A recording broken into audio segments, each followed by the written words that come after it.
खेसारी लाल यादव जी का गांव हमारे आप ड्रोन कैमरे से देख रहे हैं। ड्रोन से नज़ारा देख रहे होंगे। ये यहाँ पे जहाँ पे नया वाला घर उठा रहे हैं, आपको बगल से इधर आसपास में कोई घर नहीं मिलता है।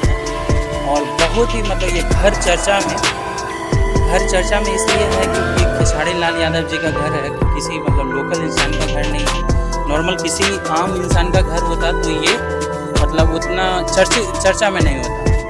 और चर्चा में ये भी होने की बात है कि अगर आप जब आएंगे इस घर पे तो आपको कुछ ऐसे मतलब देखने को मिल जाएगा कुछ अलग ढंग से कि गांव में इतना खर्चा कौन करके मतलब कोई भी खर्च करके इतना घर नहीं बनाना चाहता।